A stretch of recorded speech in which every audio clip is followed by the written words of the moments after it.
Nilimkanya mke wangu asije kuingia katika chumba fulani hivi katika nyumba yangu. Akaniambia sawa.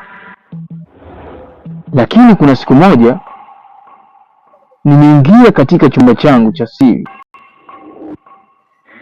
Mke wangu akaingia, akanikuta ndani. Nikawa nipo hali mbaya sana. Kabla sijaanza simulizi hii, naomba ni follow kisha weka comment kwamba unasikiliza simulizi hii ukiwa wapi na ni nini maoni yako katika simulizi hii. Karibu moja kwa moja kuendelea kusikiliza simulizi hii.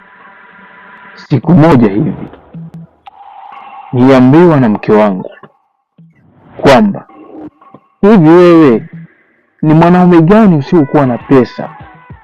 Angalia wenzetu, mwangalie rafiki yako, mbona ana gari, mbona anamiliki nyumba nzuri? Wewe ni mwanaume gani usiokuwa na mbele wala nyuma? Nikamwambia mke wangu, haya ndio maisha niliyojaliwa na Mungu.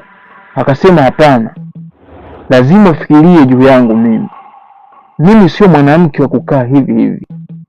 Unaangalia sura yangu ilivyofubaa, sina hata mafuta ndani ya kupaka. Wewe ni mwanaume gani?